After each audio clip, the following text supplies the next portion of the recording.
બનાસકાંઠાના કાંકરેજમાં એક રાત બની લોહિયાળ। વરસતા વરસાદ વચ્ચે અંધારાને ચીરતી એક કારે એવું મોતનું તાંડવ સર્જ્યું કે કાર એક વ્યક્તિ માટે કાળ બની ગઈ। તો જોઈએ દિલ ધ્રુજાવતા પ્લાનિંગ પાછળ કોનો ચહેરો બેનકાબ થયો।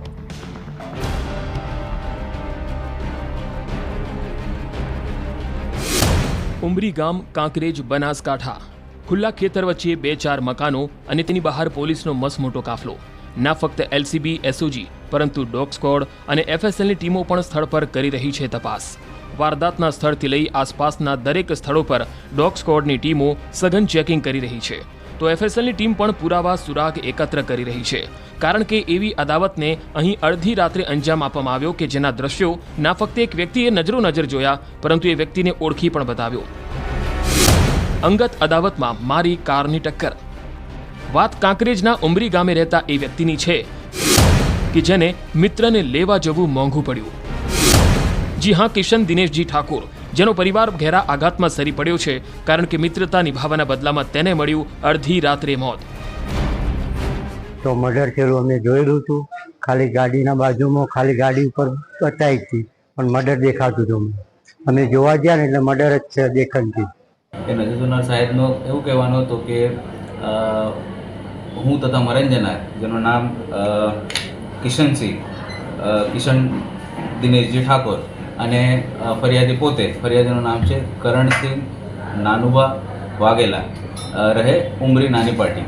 આ બંને જણા એમની એક જૂની અદાવત હતી આરોપી સાથે। એક 2-3 દિવસ સામાન્ય બોલાચાલી થઈ હતી। કરણ વાઘેલાનો કૌટુંબિક ભાઈ સાથે ઝઘડો। પોલીસ ફરિયાદમાં જાણવા મળ્યા મુજબ કરણ વાઘેલાને તેના કૌટુંબિક ભાઈ નંદુબા વાઘેલા સાથે 2 દિવસ અગાઉ ઝઘડો થયો હતો। તે સામાન્ય બોલાચાલી બાદ માથાકૂટ વધતા સિહોર પોલીસ ઘટના સ્થળે પહોંચી હતી અને બંને દારૂ પીધેલા હોવાથી ગુનો નોંધી અટકાયત કરી હતી, જોકે બાદમાં જામીન પર છોડી દેવાયા હતા। નંદુભા અને તેના પુત્રએ કરણ વાઘેલાને આપી મારી નાખવાની ધમકી। આ ધમકીના કારણે કરણ વાઘેલા ડરના મારે શિહોર તોરણ હોટલ પાસે રાતના 2 વાગ્યા સુધી બેસી રહ્યો।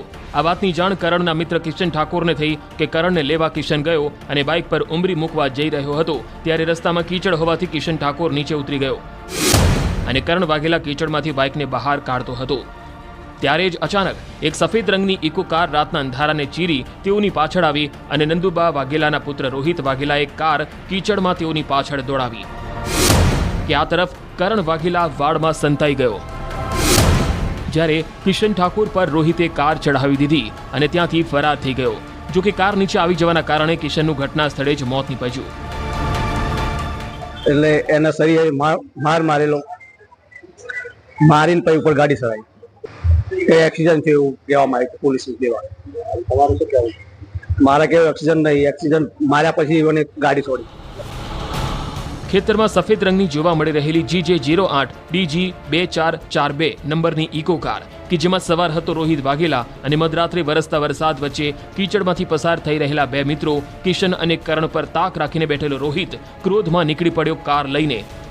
ટક્કર કરણ વાઘેલાને મારવાની હતી પરંતુ નિશાને આવી ગયો કિશન ઠાકોર। જ્યારે ઘરે જતા હતા ફરિયાદી, ત્યારે ફરિયાદી અને મરંજના બંને જણા બાઇક ઉપર હતા પણ એ રાતનો સમય હતો અને વરસાદી સમય હોવાના કારણે ત્યાં કીચડ હતો।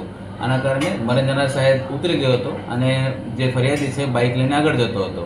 તે જૂની અદાવતના કારણે એ જે આરોપી છે એમનું નામ છે રોહિતસિંહ નંદુભા વાઘેલા, રહે ઉમરી નાની પાટી। એ ઇકો ગાડી લઈને પોતાને પાછળ તેમના ઉપર એમના બોડી ઉપર ચડાવી દીધી અને એમના આ ઇમ્પેક્ટથી એમની જગ્યા ઉપર જ મોત થઈ ગઈ હતી। રોહિત નંદુભા વાઘેલા એ વ્યક્તિ કે જેણે મધરાત્રે જ ખેતરમાં ખેલી નાખ્યો હતો કારની ટક્કરથી મોતનો ખેલ। જો કે આરોપી રોહિત પોતાની ઇકો કાર ઘટના સ્થળે જ મૂકીને ફરાર થઈ ગયો હતો તો પોલીસ પણ મોડી રાતે ઘટનાની જાણ થતાં સ્થળ પર પહોંચી અને મૃતદેહને પોસ્ટમોર્ટમ માટે મોકલી આપ્યો, જ્યારે ગણતરીના સમયમાં જ રોહિત નંદુભા વાઘેલાને દબોચી લીધો હતો। રોહિત સાથે કારમાં અન્ય કોઈ હતું કે કેમ, કોઈએ તેને મદદ કરી હતી કે કેમ, વૈજ્ઞાનિક અને હ્યુમન સોર્સના માધ્યમથી રોહિત તો હાલ હવાલાતમાં પહોંચી ગયો છે પરંતુ 2 વ્યક્તિઓ વચ્ચેની કૌટુંબિક અદાવતમાં એક નિર્દોષનો ભોગ લેવાઈ ગયો। કિશન ઠાકોરનો પરિવાર કાયમ માટે સંતાપના ભવરમાં ધકેલાઈ ગયો છે।